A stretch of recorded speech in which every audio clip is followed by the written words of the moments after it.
120 seconds.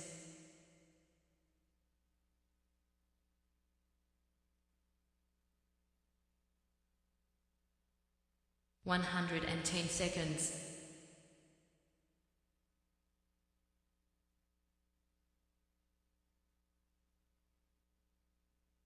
100 seconds.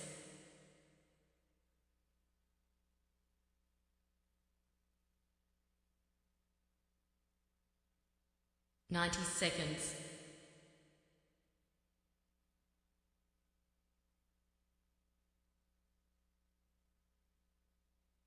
80 seconds.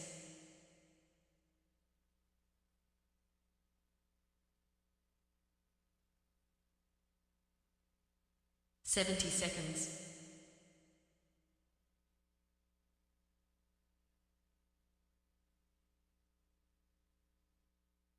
60 seconds.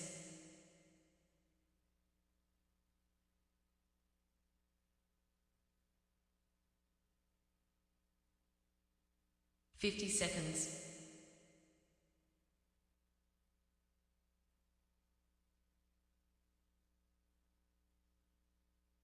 40 seconds.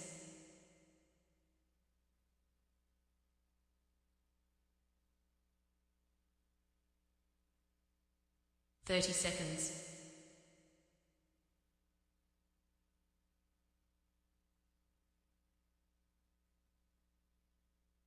20 seconds.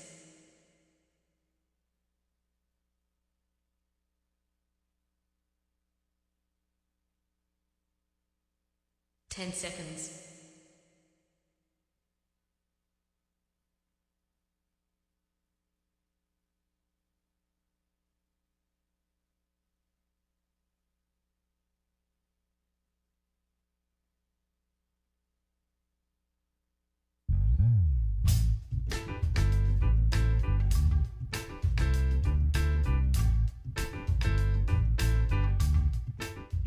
My name's J.C. McCauley. I'm Naisha McCauley, and you're watching AccessTV.org.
Oh, yeah. All right, my friends, once again, it is indeed time to get our talk on. Jay Hogarth in the background. In Studio 1A, we have Cacique online. We got the one and only Dr. Bowen. So, Talk Champions are here. You all out there are here. Jay's here. Everybody's here. So, let's get started. Let's start off with Cacique. How you doing, sir? Hey, Stan, good morning, and good morning to Dr. Maya and to all our listeners and viewers. Grand Rising family, let's make it happen today. Oh, yeah. Dr. Bowen in the house. To the scene that makes a big scene. It's Wednesday, so I'm glad to be back in the seat. I know a few weeks ago I was over at a rest stop, and like the audio quality in terms of the internet connection was horrible, but it's nothing like being stationary and being actually connected and being able to hear what's going on and respond. And so I wanted to extend an apology to Cacique because I was missing some of the things that he was saying in terms of responses and comments and stuff like that. So heartfelt apology, charge it to my head. no. Yes, charge it to my head and not my heart, but actually charge it to the Wi-Fi connectivity. So it's all good. It's all good. Ready to flow into this zone. Thank you so much, Dr. Maya, and I accept your apology, and I apologize if I said anything that was out of line. That's never my intention. But thank you so much. I've forgotten about that. It's all behind us now, Dr. Maya. I know it's more than under the bridge, but it was something on my heart that I wanted to express. So beautiful. Again, if more individuals could take ownership of things that were either intentional or unintentional, I think this world would be a way better place. And that's what makes you magnificent, sister. Because that's what makes you great. When you do that, you just elevate yourself. You grow as a person, and it makes you smarter. So I appreciate it, and like I said, if I said anything, I also apologize. Thank you so much. Your apology is accepted as well. It's all flowing into position, because I think that as we swerve into these times that are always going to be bent in different angles in terms of uncertainty, I think that having time to self-reflect on things and realizing how it is that where it is that, and when it is that you have an opportunity to make amends, that is most appropriate. I think that what a lot of our media outlets have done is glamorize individuals not taking accountability for self. I mean, we are human, we're flawed, and we do make mistakes. And so we also have the ability to actually come forward and step up to the plate, put on our big boy and big girl shoes, and make amends, smooth things out. I got spray starch and a hot iron. Let's iron out these wrinkles. Amen. Thank you, Dr. Maya. Thank you for, like I said, for being a magnificent young queen. That's what we do. That's what we do, man. We take care of business. So appreciate that. Thank you for being a leader and leading the way also. Mm-hmm. You covered a lot of bases there, Dr. Maya. You're showing how to do it. You're showing folks how to do it. We have a platform. And, individuals, they see a lot of things. Back in the day, when I was getting my dissertation, I actually started a radio show, Good News. It was dynamic because I brought individuals into the studio to talk about the good news that they were doing in the city.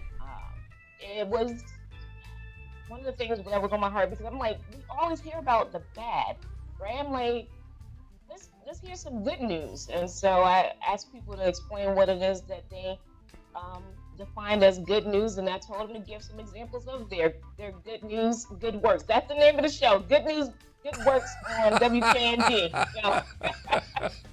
Dr. Maya. I love it. Good stuff. Awesome. Good stuff, man. Then I ran out of money, and so I was like, yeah, I'm going to have to cut this show short, but it's all good. And it allows for me to give individuals a platform to recognize their good works in the city of Hartford. Yeah, absolutely. And that I think part of what I try to do is, like, when I bring guests on, is usually to highlight and to expose the good work that they're doing. To give them that also some light. So definitely agree with that. And so I think I had a guest planned for today, and we had a little bit of miscommunication, and she ended up being in New Orleans this week. Mm-hmm. But this is a woman that I know from Meriden. She's an entrepreneur, mm-hmm. and when she comes back, we'll get her on. But just to show people that I think that me being a small business owner, mm-hmm. It's kind of hard for me to fit in, because big business doesn't want me to do business, and then the small business, the business that has several employees, but under 10, let's say, or even under 5, 3 or 4 employees, they don't want me to do business either, because they feel like I'm taking away from what they do. But I want to eat too, so I can relate to all of that, and that's why I want to bring some entrepreneurs in, so they can talk about some of the things that they do, some of the obstacles that they have to go through, and things like that. But yeah, I definitely, really enjoy that part of the program when we get to either have a guest on or talk about somebody who's doing some really magnificent work in the community, or even somewhere else, something that maybe we can share with our viewers that and maybe be bought here, something that's really good somewhere else and be bought here. I really enjoy that part of the show. The small business person, yeah, everyone I guess wants to put you out of business for their own sake. Yeah, when you're right, but there's a lot of businesses that are individual, and that's becoming. And see, that's the thing that I was trying to get at when we were talking about earlier. When I said to Dr. Maya, a lot of people just don't want to work now. They left their job, and they're doing what I'm doing. They're trying to create their own little thing, their little niche, whether it's a hobby or a dream that they had. They finally want to make a move on. I think that a lot of things are different. The other thing that's very different, and I think is going to become more commonplace, is the work from home. I think the companies and the big insurance companies and big business like that is realizing that if they can have people do their work from home, they save a lot of money. Absolutely. So I think though that I don't think I think I'm hearing what you're saying, but I just want to make sure. What you don't mean that people don't want to work. They don't want to work for a corporate or some oppressive entity, because they're still working. They're just working. So it's not like people don't want to work. They don't want to work any longer under the old model of oppressive top-down kind of we own you mentality. Yes, very much something along those lines. Absolutely. Okay. Yeah. It feels great, man. I tell people, listen, Stan, I'm 63. Mm-hmm. Been working since I was 4. Mm-hmm. I retired from Hartford, and then I worked in New Britain for a little bit. Mm-hmm. Then I did something else for a little bit. Mm-hmm. And I ended up now working for myself. It's the most gratifying thing I've ever done. I worked for somebody else my whole life, gave them all my intellect, my physical, gave them everything, and just ended up with absolutely nothing. Yeah, Didn't save a dime, had nothing. Then I go into business for myself, and I've had great success, and it's very gratifying. When you build something from the ground up and you see it flourish, it's very good. So I encourage everyone, but especially our young people that are coming out of high school and college, please think about building, inventing, creating something for yourself. It's the best thing you'll ever do, and you'll never work a day. Absolutely. Because it's like they say, when you do what you love, you're not working. You're just Amen having a to good that. time, man. Oh yeah. So, yes, absolutely. I see like this dynamic changing with individuals taking on more at-home work opportunities, becoming something that can shift how it is that the businesses that are currently standing in downtown Hartford and other areas by converting those buildings from office spaces to residential, right? So it becomes a purposeful type of shift where it is that we need more housing. However, the dynamic where if that housing is not affordable for individuals, that's where that shift is going to be detrimental to individuals that can't afford to actually go into those converted office spaces. So it's a weird dynamic going on here where we know that we have a homeless issue. We know that the shift in dynamics of work from home is becoming highly valued by employees, but at the same time, they have what's called upskilling in terms of a concept where individuals need to take steps towards building up their skill sets in different areas in order to be more marketable to employers, so that it is that they can too work from home. So instead of doing the physical labor aspect of many of the jobs, they're utilizing their brain power, their brain capacity to be able to solve whatever problems within the roles that they get as a work from home employee. So the question becomes, how many Hartford residents are positioning themselves to upskill and be able to actually work from home so that it is that they can earn a pretty decent salary. Well, I think that a lot of people who there's a lot of people who can work from home, but I think there's a transition. So if you're working from home, you're still working for somebody. If you're working for yourself, you could be working from home, but I think your question is a really good question, and I think the answer to it is something that most people try to avoid, because then you have to do a deep dive into a whole lot of systems that have failed. If you consider, depending upon the data, that 41% upward to 61% of the adults in Hartford are functionally illiterate, it's hard to upscale in terms of getting involved with a lot of the things you need if you can't read. So, that is something that has to be attacked, addressed, and rectified. It can be, but it will never be if we don't talk about it. Just want to throw this question in here real quick. It's a real question. Mm-hmm. Do you think that the salaries of teachers should be incumbent on partly on the figures that you gave, right? But the point that I want to make here, which is to kind of stay on with Dr. Maya, is what we started talking about earlier. And I mentioned this on the program before. But there has to be better opportunities that are real and are doable immediately for small, really, really small businesses and crafts people. And I've said it before, and I'll say it again. The baseball stadium, once or twice a week, should be a flea market for vendors to go in there and sell their stuff. It's good for the city. It's good for the vendors. It's good for downtown, because now all the downtown people on their lunch break or whatever can come down there throughout the day and check out, what people have to sell, things that we make with our hands. I would love to sell my cannabis and all the chest thing. I have two businesses. All the chest things that I offer in a flea market like that. You know what I'm saying? Once a week. And I said it before.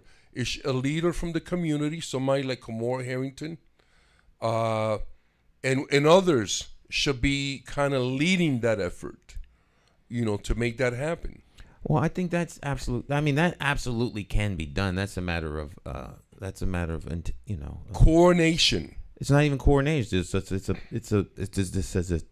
a political decision for someone to say yes. Let's make it happen. The idea has been put forth on this program a couple times. Mm-hmm.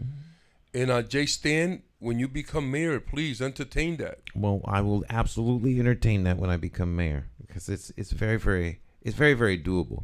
But think about all the positives that I mentioned.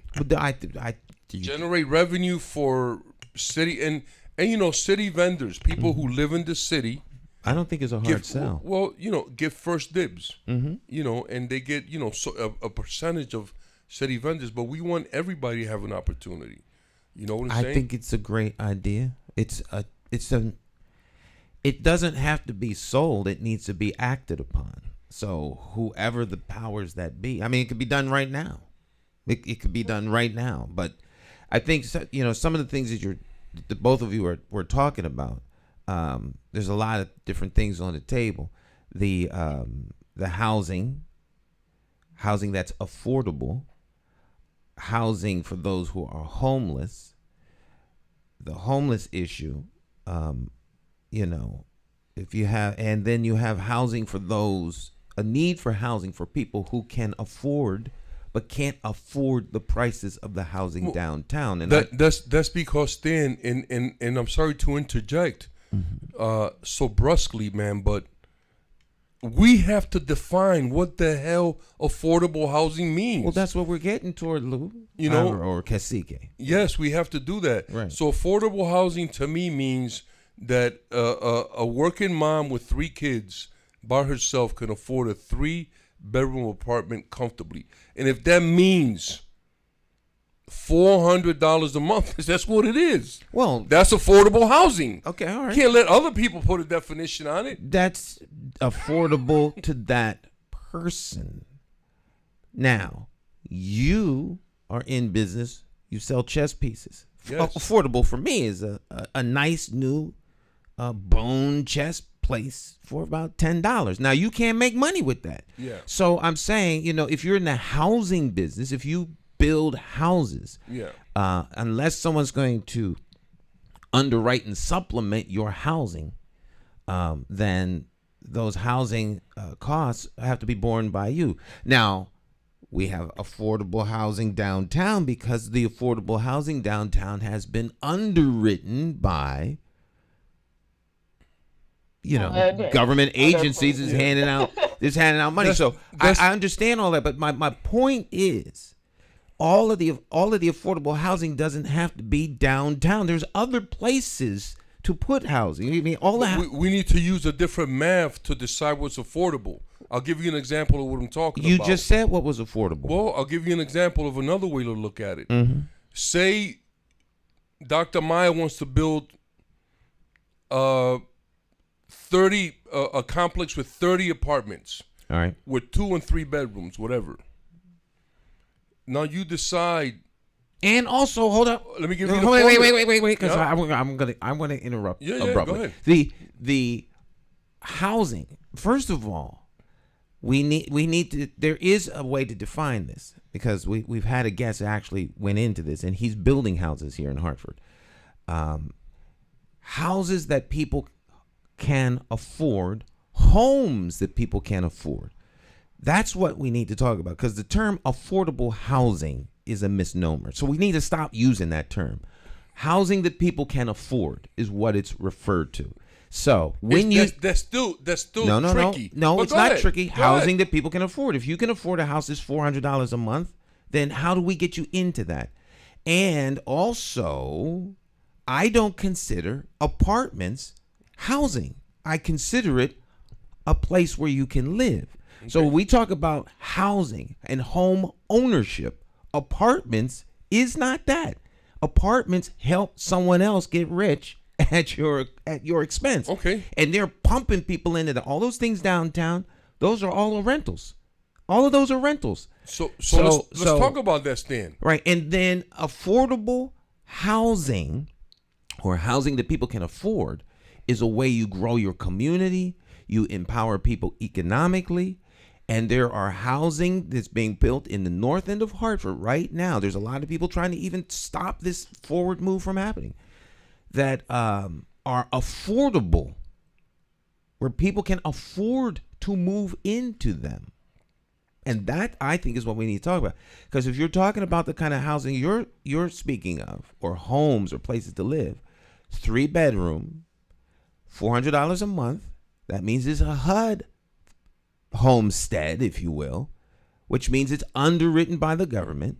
There's not a single building unit downtown that qualifies for HUD supplemental housing.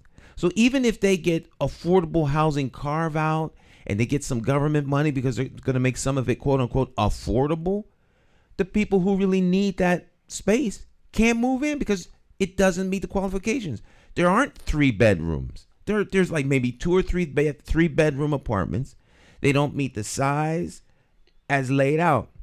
So when city council people, when government officials sign off on this, they need to do the deep dive and they need to understand, because we're all being gamed. So here's the thing. That's what I prefer. No, go ahead, Dr. Maya. Go ahead. No, they're hustling Hartford in regards to what we actually get out of it, right? If it's quid pro quo, in terms of being, I get something, you get something, based on some type of exchange, then Hartford is actually being hustled. Because if we're giving out incentives to come here, and if you go down to Stanford, they're saying, based off of the Monday show a few months ago, right?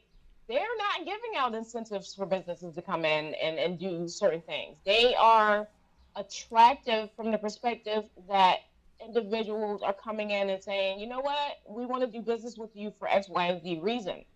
But where it is that Hartford, like Stan is saying, had to do a more deeper dive in terms of what is going to be in the best interest of Hartford's current residents, that's not being done, right? And so if it is that's not being done, then outside entities are actually gaining more from coming into Hartford and will eventually leave with what they benefited from, still leaving Hartford in a detrimental state, because there is no quid pro quo. There's no benefit when it is that you can't do that deep dive to make sure that the residents are actually going to be gaining something from the presence of entities that come from the outside. So that's where it is. So the point that I was making before, and everything that you spoke about, Stan, has to do with the profit margin, right? Mm-hmm. And that's all we talk about. So here's what I'm saying. Say a house costs, $100,000 to build, and then the land on there costs $50,000. So you have a house that costs $150,000 to build, mm-hmm. and that house is slated to be good for, let's say, 100 years, right? At some point, we have to say, we can sell this house for this much, and the people that build it and the people who sold the land, they all get to earn. But there has to be a limit on how much people can sell that for, including the land, the materials, because it's all out of control. It's all about the profit margin.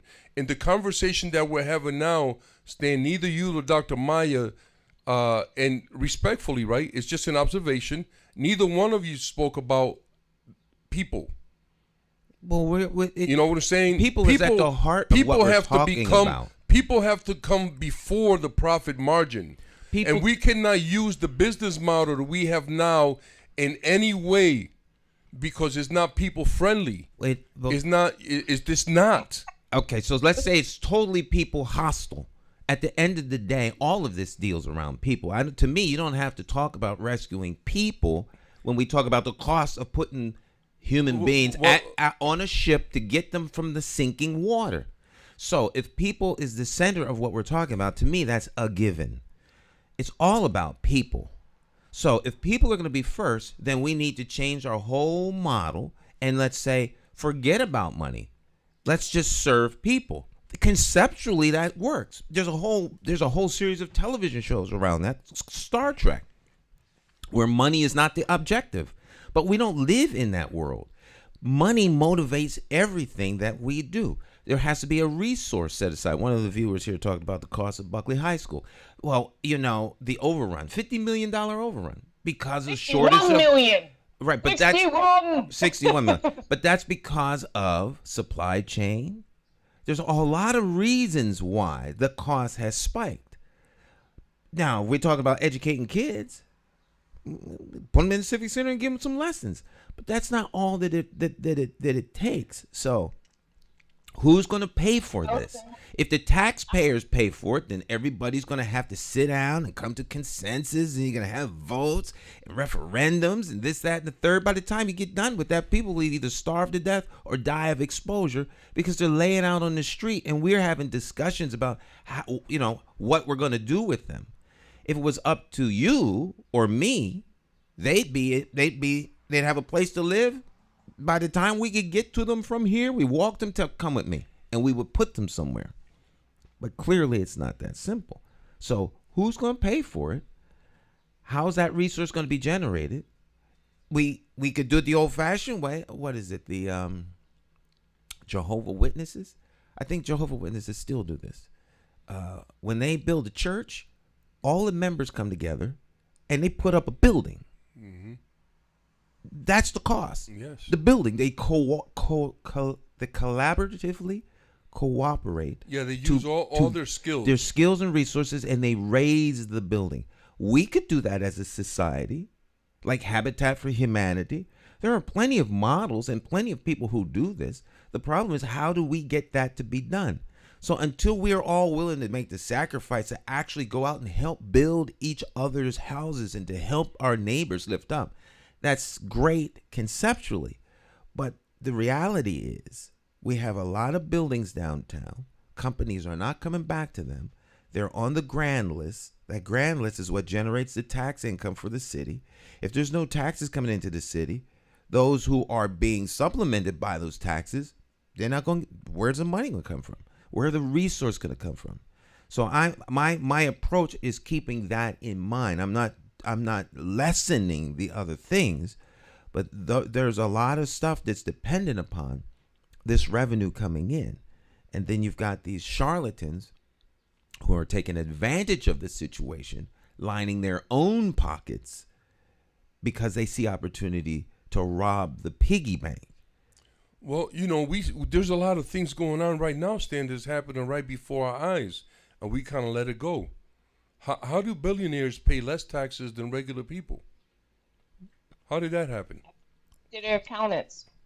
As speaking the seat of someone who has 2 accounting degrees, ask their accountants. It's based on how it is that they maneuver in terms of the tax code and looking at what happened within the business that qualifies for that. That's how they do it, right?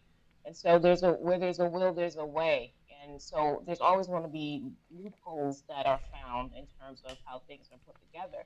But what I wanted to do is shift gears just a little bit, because your original question was related to tying in the salaries of teachers to the educational outcomes of our students. And to address that, I would say no, don't tie it into the teacher's salary, tie it into the superintendent's salary. She's the lead, or he's the lead, right, of all the teachers. And so what it is that leadership in that role, hold on for a second. Yes. It is that the leadership does in their role is going to ultimately be how it is that things get done, because it starts from the top. Leadership starts from the top and it flows downward. What we have here in Hartford right now is a huge retention issue, where it is that at the board meeting, you hear the explanations being given on why it is that talent management can't do what they're hiring a New Jersey-based firm to come in to do is beyond me, right? I always leave with more questions because they talk in circles. I'm like on a hamster wheel. I'm like, so where does that tie in? And then none of it actually makes sense. And it doesn't make sense on purpose, because essentially what it's saying to me is that somebody doesn't know what they're actually doing. If it is that you look at everybody that's currently staffed by Hartford Public School Systems and identify why it is that they may possibly leave, right? Because if we keep losing folks and then we're trying to fill those gaps, that speaks to how it is that they feel about the system itself in terms of the value being played. And that starts from the top. If certain things are not, again, ironed out before it is that a teacher or any other staff member decides to leave Hartford Public School Systems, that needs to be addressed. We could fill roles, and then we're going to have seasoned professionals actually leave, so it's an ongoing cycle. Not to say that other districts aren't having it, but Hartford is near and dear to me because I was born and raised here. And so where you look at the leadership and what it is that they've done to actually get a really good understanding of why it is that individuals are leaving. If their morale is low, they're stressed out and overly worked, and yet you have HR, which is talent management, saying that they need assistance. What's really going on in that office that ties to the superintendent's position that is being missed here, right? It's a mess, yes, but messes are made, and where messes are made, they too can be cleaned up. So I don't think that the salaries of teachers are so much the real issue. I think it's the salary of the leadership, right? They're getting paid way more than the teachers, and payroll is always going to be an organization's biggest expense. And so let's take a look at what's going on from the top, and then see what needs to be done in order to adjust things as the leadership flows down to those that are being supervised, because it's there's a big gap in what's going on in terms of a lot of different things, but it's always going to go back to the top. Well, It's flowing down from the top. So let's start there. okay. Well, I think you have some. I think the salary of the superintendent is like the salary of the mayor, or the captain of a ship. They are the leader of the. I think the superintendent is the leader. However, I'm more in line to hold teachers accountable because they're the ones who actually do the work and they're the ones that interface. And you may have a CEO who keeps the company afloat. Anybody that's worked for a company where the CEO was bad and the company went under would much rather have paid him double the salary if he could keep the doors open. But the people who actually do the work, you couldn't get away with putting out a defective product. If you're working on an assembly line and you kept missing putting on a major piece, I think that the CEO's job might be getting rid of those people, but other than that, you can't be putting out a defective product and keep getting paid. We could have a new superintendent every day, and that's not going to change. Right. Every week, every month, whatever. But I think that ultimately, not only does the community have to hold teachers accountable, but teachers have to do a better job of holding themselves accountable. You know what I'm saying? And understanding that when you're a teacher, whatever community you work in, you are part of that community. So you're not no longer just, if you think you're just an employee, then that's you already know what the problem is. You know what I'm saying? I agree with that. A member of the community. Right. You know what I'm saying? Not an employee. You're a member, like blood, because you're either gonna help that community build and rise, or you're gonna contribute to its demise. I like that. That's one I'm gonna embrace that. Even if you don't live there, you're being welcomed into the community as a contributor to its betterment. Absolutely. And if you can't contribute to the betterment of the community, teaching children in Hartford, then you need to start looking for another job. Yeah, and when the police chief does a bad job, you don't fire the mayor, you fire the police chief. Right. And when the superintendent doesn't do a good job, that's when the superintendent is incapable of bringing that district to the next level, it's time for them to leave. And they can come back. They can go out there and learn some new things and then maybe come back. And that's what a good homegrown individual does. If you manage to get a job here, you take it as far as you can with the skill set that you've learned, and then you go and you travel. You go to school, you do whatever, and then you come back with that new knowledge and once again bring the community to a higher level.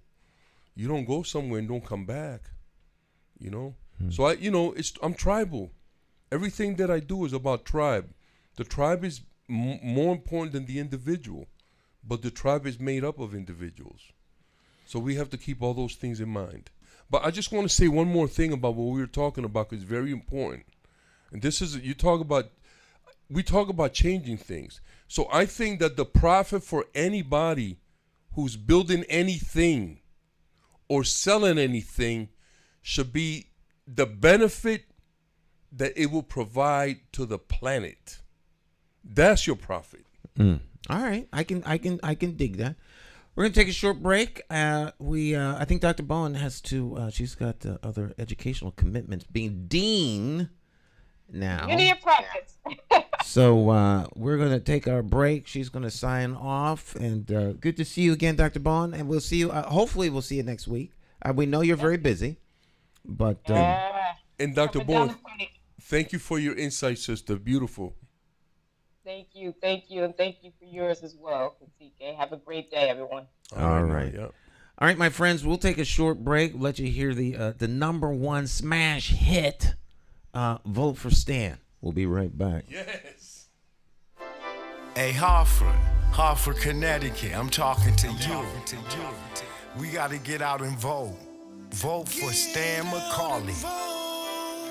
It's our time. We gotta rise up and take it back. Vote for Stan McCauley. Vote for Stan. You gotta vote for Stan McCauley. Vote for Stan. Vote for Stan. Oh yeah. It's more than politics than just what your social covers. And it ain't somewhere written down in bold letters. Don't just take my word for it, do your research. Think of your future, look at your bigger picture. Suit and tie, clean up, unity for the righteous. Plotting on action, hands on access. With a light source vision, door to door knocking. Guerrilla style marketing, brainstorm as a collective. Real neighborhood suggestions. Only we know what it is where we living. To make real life decisions. Move on facts, make it manifest back. You gotta vote for Stan McCauley. Vote for Stan. Vote for Stan. Vote for Stan. Oh yeah. Look at your city. Stop. Take a look around. Is opportunity flow into your house? Are you working? Wait, can you save some money? And is your neighborhood safe? Or is it a homicide every night?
My name is Marlon E. Starler Sr.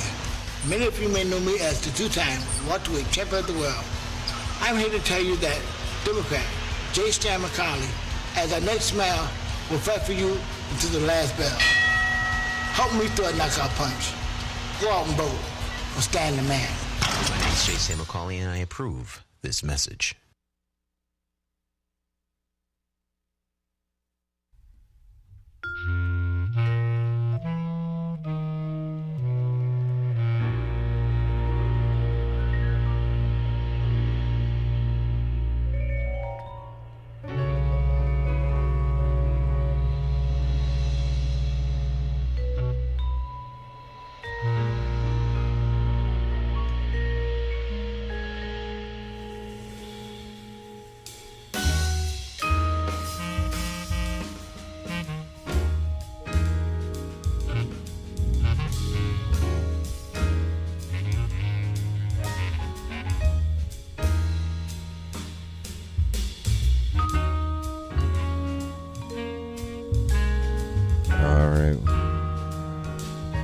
Welcome back. The off-air conversation is there's a reason why in radio and television you have off-air conversations, and then you hope some of it doesn't bleed over to the actual on-air conversation.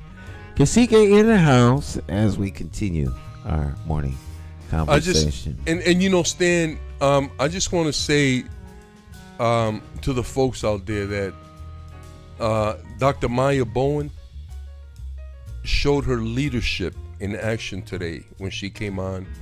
We had a little discussion, and it was wonderful to see young people, man, just moving like that. It was uplifting. And now, Stan, you know, I'm thinking about that video that you just played, and I got to tell you, I was impressed. It was magnificent.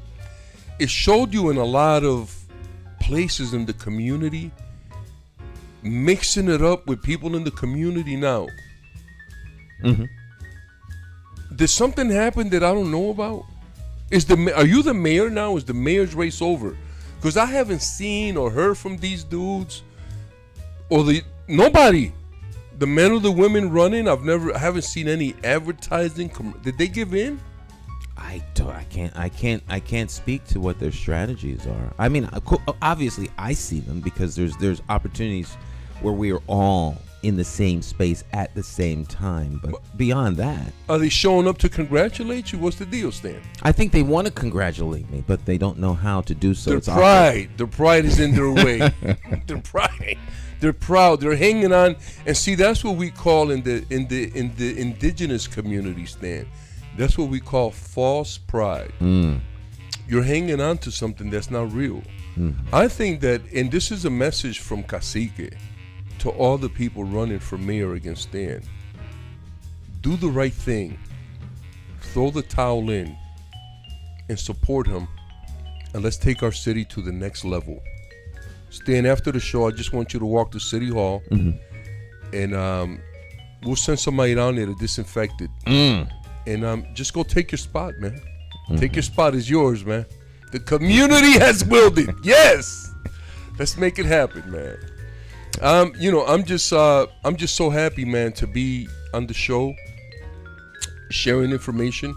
And seriously, folks, take a look at Stan. Invite him to bring his bus to your block. Call all your neighbors out. Let them know Stan's coming tomorrow at 3 o'clock for whatever time you all decide. And then you can have a personal meeting with Hartford's next mayor. Share your concerns. Ask any questions that you may have. And he'll be there to answer them personally. One-on-one with Mayor Stan. Absolutely. You know, that's one. That's why we have the bus. This is a mobile campaign office, and there's no better forum than the one that's held for you on your block, at your house, one-on-one with the tough questions that concern you. Because if you go to the forums, and there's one coming up this Thursday, you should go. And there's another one coming up on Tuesday. You should go to that one too. Hey Stan, before you go on, can you let us know where those forums are going to be? The one on Thursday.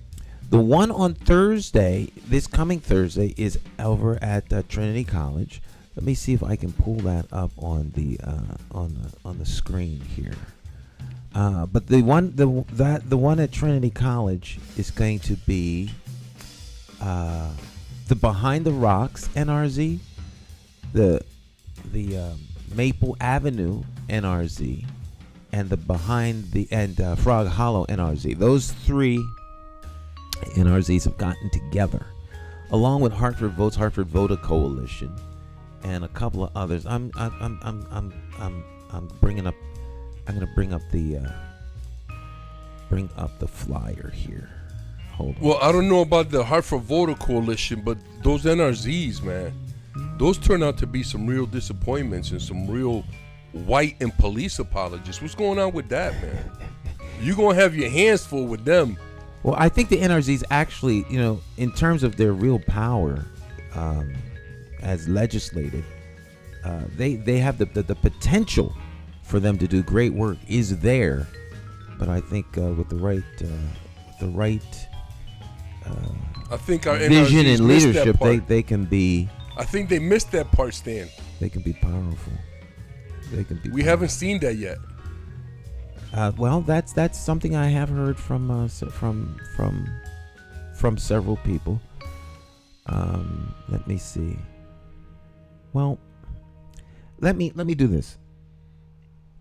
We'll take a short break. When we come back, we'll show you where those are at. Beautiful, Stan.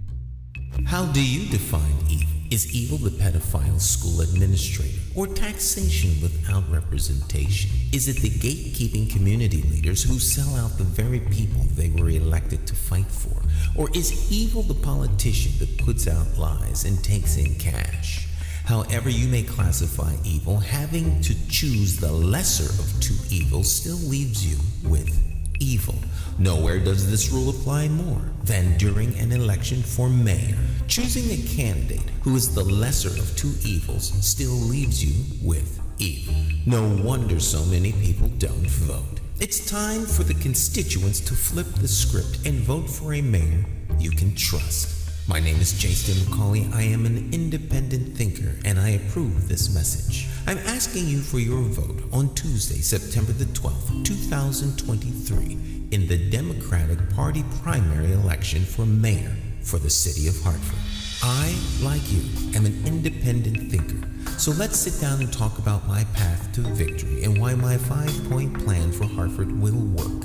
Stop listening to the uninformed evil interests that tell you I can't win. For more information, visit McCauleyformayor.com. Have the courage to vote your conscience. Vote for the name you trust and know. Vote McCauley for mayor. All right.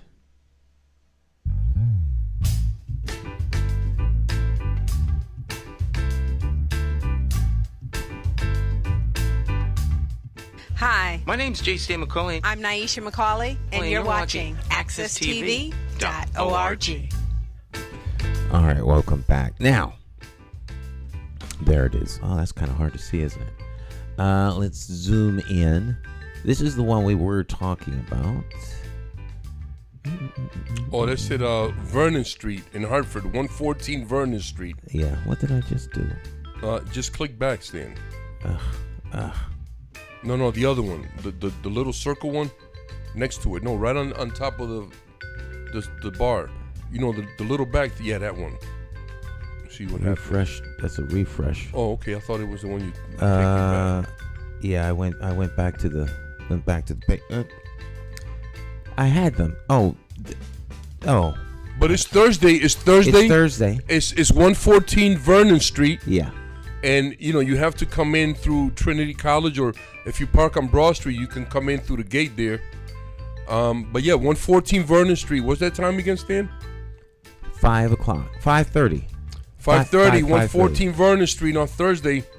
It's like a debate for the majority candidates. Is a candidates forum. Mm-hmm. And, you know, we're inviting everyone to come out, ask questions.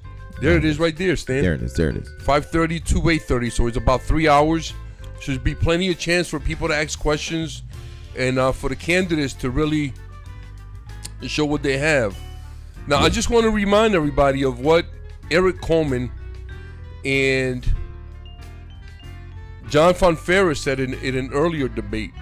Both of these dudes got up there and said that they've been with the they both have about 40 years of experience, either between them or individually each, like 30 and 34, whatever. Yeah, almost 80 years. Okay, between them, right? Yeah. So they both said that they have seen their districts decline all the years that they were there. And my question to our viewers and our listeners is, what the hell are they still running for? If they haven't been able to do it in their districts as state reps and as senators, what makes anybody think that they're going to come and fix our city? They're part of the problem. Okay? Well, maybe they want to. Maybe when they take that same decline and make it citywide. No, we ain't going for that. I'm just asking people, why are they still running? But more importantly, why would anybody support people like these? We need to support community-based people. Stan McCauley is from the community. And I'm going to keep saying that. These people are part of the problem. They are not part of the solution. If these people are already in the system, think about what's going on in our city and our schools. Why would we continue to vote for people that are the problem creators? They're not problem solvers. They're not bringing us solutions. All right. Well, next, here, let me do this. This is rude. You all get to see a little bit of behind the scenes action here. We're gonna bring up another graphic here. I'm gonna bring up the lower third, 6% standby graphic. Cue graphic up. That's how you would do that in the control room. Oh. All right. Standby super graphic up. All right. Now next page. Yeah, you talk through everything in the control room. Oh. Yeah. The Connecticut. That's at the Mark Twain House. Yeah, this is at the Mark Twain House. Now, this of course, is next Tuesday, June 27th, 2023, 5:30 to 7:30. Doors open at 5 o'clock.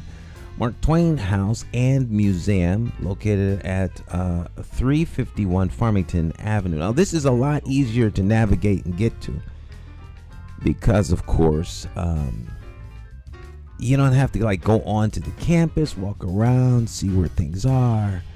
And so this is the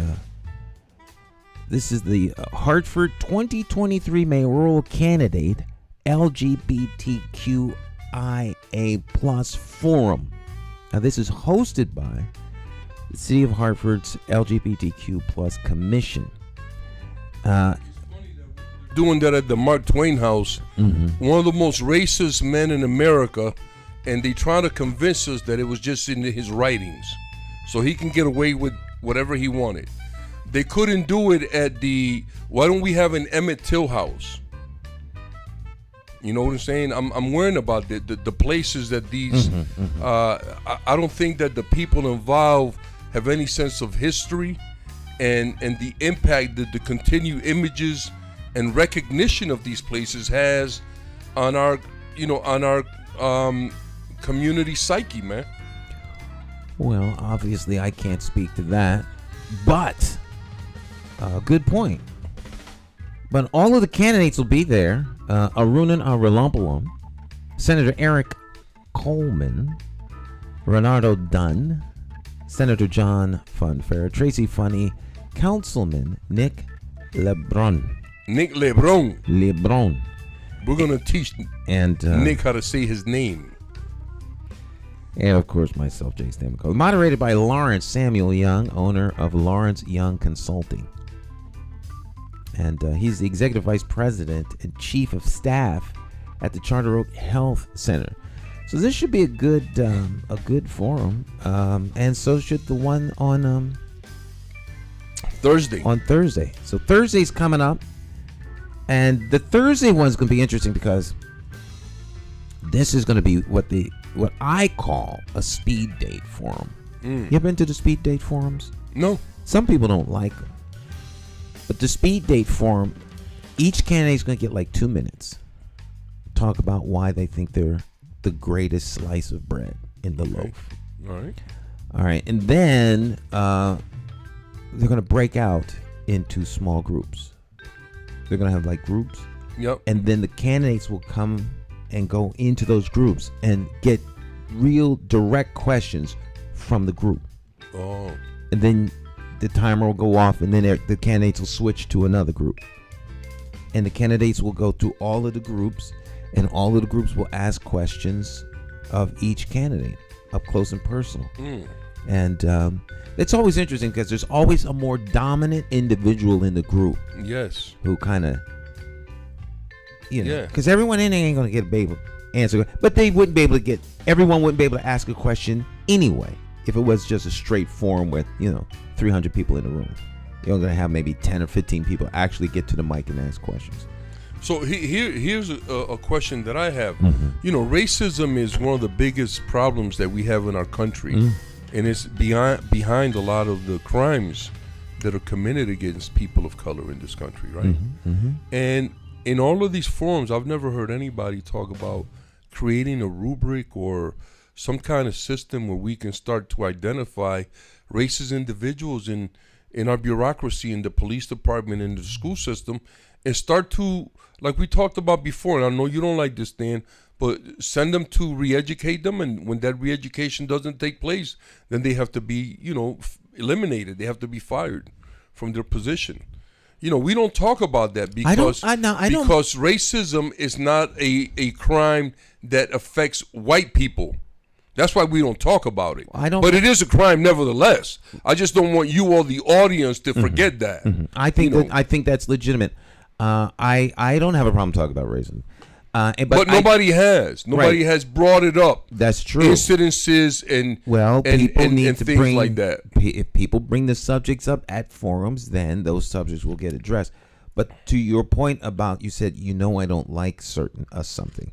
I like what you just said in terms of the retraining and then firing. What I don't like is the idea of not terminating the person who has that's problematic. Right. That has continued this behavior, yeah. Right. But I think you added the termination there. Because before, when we were having that conversation, you thought they should be retrained. No, they should be, but when the re-education doesn't take place, doesn't happen, they don't make the necessary adjustments, then they have to be terminated, because then we're co-signing their criminal behavior. What if we just give them a lobotomy? I'm just joking. Damn, Stan. You're scaring me with that macabre joke there, man. Well, to me, that's what re-education is. If you, I can understand where a person may be missing something because they don't have the particular information or data or whatever. Were you watching Dr. Frankenstein this weekend? We start retraining people. It's like think like I think. And I just have a fundamental aversion to that kind of thinking. So I just get rid of them. You're not right for this environment. Yeah. You need to go somewhere else where you can freely think as a racist. Well, here's the thing about that. I had this conversation with my uncle yesterday. I think a lot of us sometimes move in cowardice, but it's because we don't know. And then once it's brought to our attention, if we make the necessary adjustments, then we're not cowards. But if we don't, then that the person is a coward. You know what I'm saying? So what I mean by that is, I agree with you, but workplace behavior is different than your belief system. That is true. If you can adhere to the things and do it in goodwill and in good faith, you don't have to like it. Right. But you carry out your duties, with respect and stuff. Then we can work with that. You could be as racist. You can go home and burn crosses. I don't care. Right. But at work, you're not bringing that to work. Leave the gasoline, the crosses, and the white robe. You're not bringing that to work. You can't bring that in. Right. And whatever inappropriate behavior we have as individuals or as a group, as black and brown folk, we need to leave that at home too. Absolutely. You know what I'm saying? So it's for everybody. Accountability is across the board.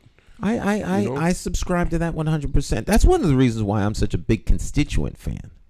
Oftentimes you get into conversations and folk will have special classes of citizen. You have protected classes. Now I understand there are protected classes and there's reasons for the protected quote unquote classes, but to your point earlier, when you were talking about the crime of racism doesn't apply to people who are white, the protected class doesn't apply to them too, because they're by default in the protected class. They're constituents. So I want to be treated as a constituent. I don't want to be treated as a protective class, because there's a box. When you fall into the protective class, you're taken and you're put into a box. Yeah. And the box has constraints. You can't step out of the box now. Yep. And now we're going to give you this much. I want what's on the outside of the box. And that to me is where the constituent is. So it robs you of your real power as a constituent and limits you by putting you in this box under the pretense of you're going to get special attention. Yeah. No, I don't want special attention. I want the attention you all have. Not special. Right. The average attention. Right. The attention that just goes naturally. Right. And so that's just me. Well, and to kind of stay on the subject, Stan, when we talk about Brother Chris Duke's case and how well it's going, and I said to them, why don't they use RICO? And I talked about this on the show, because it's all the police is different government agencies, and that's RICO. That's racketeering. They're committing crimes. They're organized. There's a leader, the head of different agencies. It could be multiple leaders. You know what I'm saying? So RICO, the same thing with Trump. I don't understand why he just throw the RICO Act on him. It covers everything that he did. They racketeers. You see how these laws do not apply to us. So what my point is that when we have to deal in terms of making changes in the law and stuff, now the people that we have to look at, Stan, is the prosecutors and the law and the judges, man. We have to look at their history of how they prosecuted black and brown versus white over their whole career to see the patterns so we can begin to eradicate that. Some people may not like that. It's going to make them look bad, but we have to do that. In order to understand their thinking, we have to look at their patterns. A person's pattern would tell you what they're thinking. You don't even have to talk to them. You know what I'm saying? So when we look at these records and we review each and every one of their cases, we can find that there is racketeering going on in the judicial system. It's easy to apply.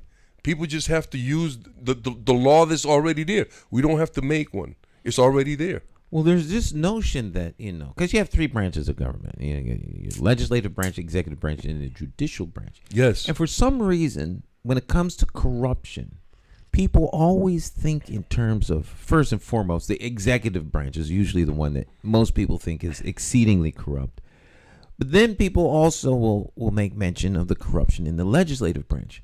But they always act like the judicial branch is above corruption or something. They're the worst. And they're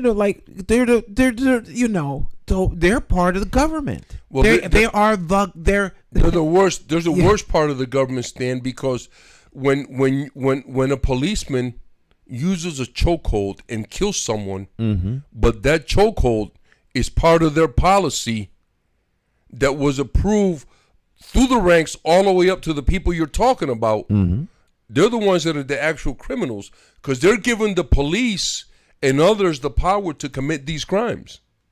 You know what I'm saying? And so we have to look at that.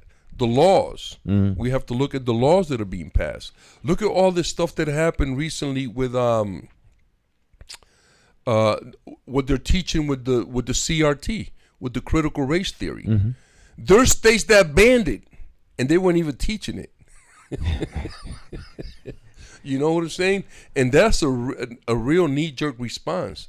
That's the kind of legislature that we need to be trying to pass to make them, look like the fools that they are. Why is people like Mitch McConnell and, such terrible people like that still in office?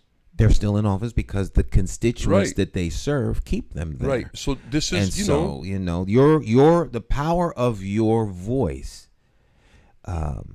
is not to be discounted. And I use the word voice incorrectly, I really should say. I do mean voice, but that's not really what I mean. Because voice is a way to express. So the power of your ability to express yourself needs to really be championed.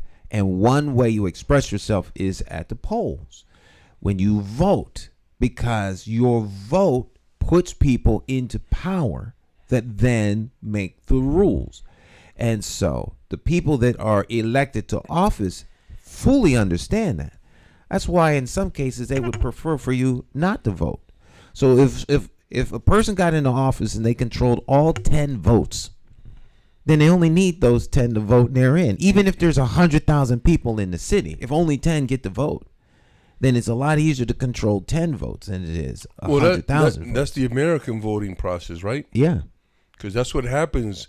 It's not the popular vote that decides. Well, not for president. For president, yeah. Because it's a lot easier to control. Right. Well, they're not going to ever give you that vote. But on the local level, because to me, all politics is still local, right? You can actually make a difference at your Board of Education meetings. You can make a difference at City Council.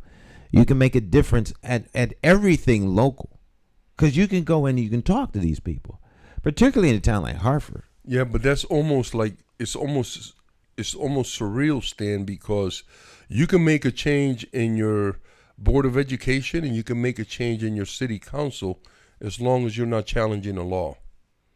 You know what I'm saying? Then you're gonna have some issues. Challenging, make that more plain for me. What do you mean challenging a law? Well, you can challenge policy. Mm-hmm. You can challenge rules and regulations, but when you can challenge the law. You but can that's change the law. It's a different process. You're going to run into a lot of obstacles, especially if people are benefiting from it. Well, that is true. From the way that it is right now. Right, but that's just gangsterism. And well, you have it. Which is there's plenty of gangsters in government. I was talking to an attorney in New Haven last week. I went with Chris to see some of the people that were wrongly convicted, and we're out there speaking about their personal horror stories. Yes, their personal horror stories is right. And this old white guy, he said to me, he said, "Well, these young judges will never reverse a ruling by an old judge because they'll never get their stuff passed. It just doesn't happen. So it's entrenched. It is entrenched, but it didn't get that. It wasn't always entrenched. I agree. And I was talking to somebody at an event, maybe 2 weeks ago, and the person was saying, talking about the powers that be here in Hartford. And in particular, one particular entity. And I said, well, they weren't always there. They weren't always there. So just like, and before them, there was someone, right? So who's coming next is the question. And the next depends upon y'all. Because remember, all government is local. And I don't think people really understand it. So you and I were talking about a couple weeks ago the town committee. Now the town committee nominates everybody, even like the John Larsons and the Blumenthals. They are nominated by town committee people. You can't get any more local than that. So town committee people run for office. So you could get a group of your citizens from your district to run for town committee. Get out there, knock on the doors, get the votes and such, and now you're the new town committee in that district. And then you put people forward that you want. You then determine, well, are we going to give votes to Chris Murphy? Are we going to give votes to John Larson, whatever the case is? Senator McCauley, Mayor so-and-so, City Council person so-and-so, Treasurer so-and-so, probate judge so-and-so. All of these decisions in terms of whether the party gets behind somebody are made on the local level. So the very first elected officials that should be held accountable for everything is the town committee person. So is the town committee person there to serve themselves and their interests, what they can get, or the community and the citizens that elected them? They are elected officials. Well, for me, Stan, all politics and all government is definitely not local. Mm-hmm. What the locals do is they do the bidding of the big government, and that's it. That's backwards. The big government lets you make a couple rules and regulations, but you ain't changing, you ain't making no laws, nothing substantial like that ever, period, done. So we're talking the difference between what should or could be and what is. What is. Exactly. What is. And what it is now is that all politics is played at the top. And you know what I'm saying? And then the party line. It filters down. Filters down. It trickles down, like Reagan used to say. Mm-hmm. It trickles down because we're not making any substantial changes. Rules and policies don't trump laws, and then local and state laws don't trump federal law. Mm-hmm. We just got to keep that. If you keep that in mind, you understand what a real power is. Your power comes with aligning with the power, unless you establish your own power, and that's what I'm saying that we could do. We can have our own power base and be at the same level as the federal government in terms of influence. and then we can talk, about all power is local, because now the locals really have power, but right now we have none at all. Period. We can, elect the mayor, but nobody's got to go. Nobody's got to go through the process of being given the Republican or the Democrat nomination. You can go right to the top and bypass all of that. You can run as a petitioning candidate. Exactly. So there is a way to do it. Yeah. But nobody really has had, when you establish a base of power, that you can do all of that without their nomination. You're going to see them running to your table. And I think that the way you're doing things now, Stan, you can accept all the nominations that they want to give you, as long as you remind them and move like you're working for the community. Well, you know what I'm saying? I will always be one who works for the community. That's beautiful. Right. So in my mind, yeah, we're going to win. Well, in my mind, we already won. Right. So the question is, what level of access will you have once I'm in office? That to me kind of is the question. So, what kind of level of access will you have? Right. In terms of, I'm going to tell you right now, you're going to be like a smaller version of Obama. Obama could have got a lot of more stuff done if party politics were put aside. I think the country, the Republicans, the Democrats, and in between, we could have moved, many years forward. I think his vision was much, much, much broader. I think he came and they took him into the seventh sub level and told him how this is going to play out. Well, that's why I think they take you down to, now that you are here. Let's tell you, this is where we are on the big chart. This is where we're going to be. Now, here's what you are going to be allowed to do. And we have some bureaucracies within our government that are out of control. As crazy as it sounds, two of the best things that we can do with big government is get rid of the FBI and the CIA. They've committed a lot of crimes and continue to commit crimes. They've conducted acts of terrorism on domestic territory. These are undeniable truths. Yeah, that's what I'm saying. And so they need to be taken down, because now they do whatever they want and can't nobody check them. And it's going to be nearly impossible to take them down. Because the people who run them, and this is, and I say this on this show all the time. In my country, in Borinquen, we say, el que hizo la ley, hizo la trampa.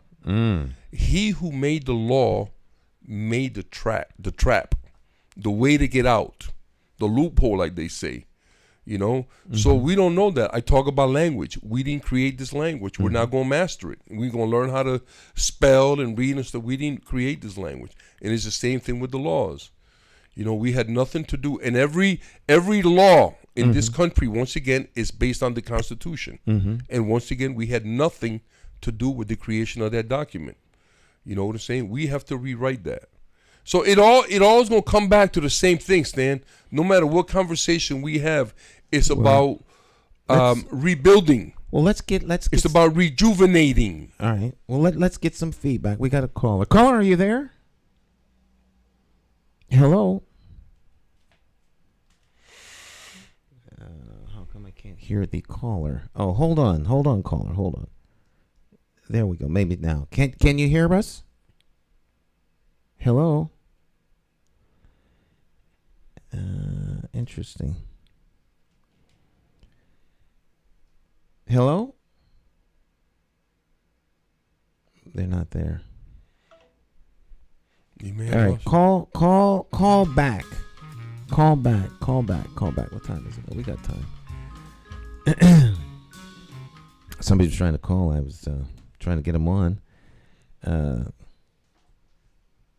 Before we leave.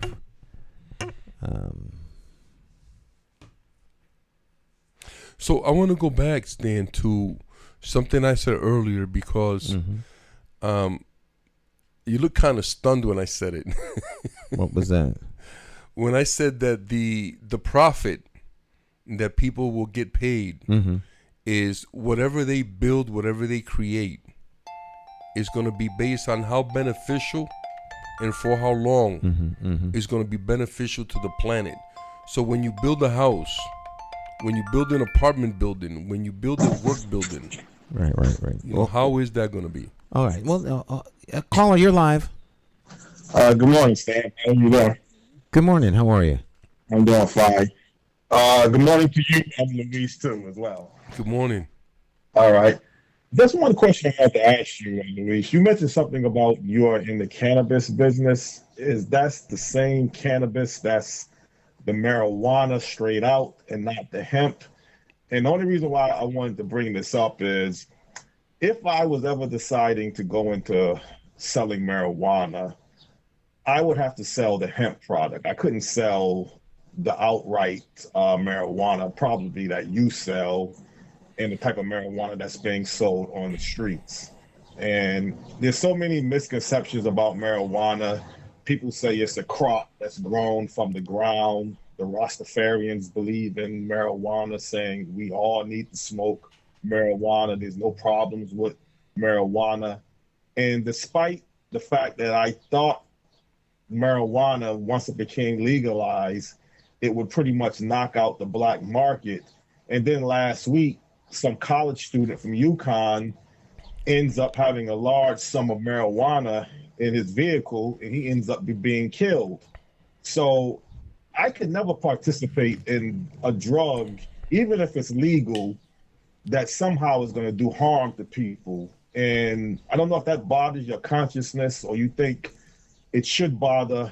I know it should bother people that's selling the hard drugs, but what's your take on the difference of marijuana and the hemp form of marijuana, if you know anything about the hemp form? Yeah, well, brother, first of all, thank you for your feedback, and your questions are incredible.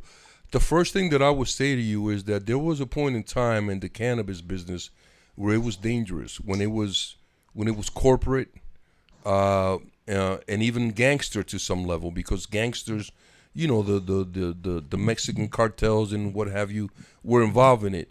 But cannabis has become completely community now, and people who engage in violence in the cannabis community are kind of cut out of the picture immediately. Nobody wants to put up with that nonsense, because cannabis is a healing plant. And the difference between hemp and cannabis is very little, and they're both are incredible plants. The major difference that I would tell the audience is that cannabis, or marijuana, or flower as we call it, has THC, and where hemp has a very, very small amount of THC, where is completely non-active, and is used for both plants have incredible uses in the textile, in the medicine. And you know, people should know that hemp, if you're going to build a house, there isn't a better product in the world to build your house with than hemp. It's fireproof, is mold proof, is stronger than steel and concrete, and it has so many benefits. It's very cooling in the summer, and it's very warm in the winter. You know, it's insulating, and so I think that for people from the Caribbean and other islands, that's an incredible way to go when you want to build something. So thank you for those questions, brother, man. And you know, if you have anything else, you know, I'm more than happy to answer them for you. And I do sell cannabis, but I sell them in safe venues. There's a couple places in Hamden where we can sell with the permission of the mayor and the police chief, so we can travel there safely, back and forth safely, and set up our stuff and sell safely. I want to bring it to Hartford. I would like to have something like that set up in Hartford. I'm in conversation with some people, but I'm more interested in making sure that the community has access to the baseball stadium. And I don't know how long you've been listening to the show, brother, but earlier I mentioned that baseball stadium should be a flea market for vendors who create things or who sell things, once a week we have an opportunity to go there and set up a table for $25 and do what we do. You know what I'm saying? And it generates, income, money in the community. It helps the vendors. It helps the buyers. Is a win-win all around.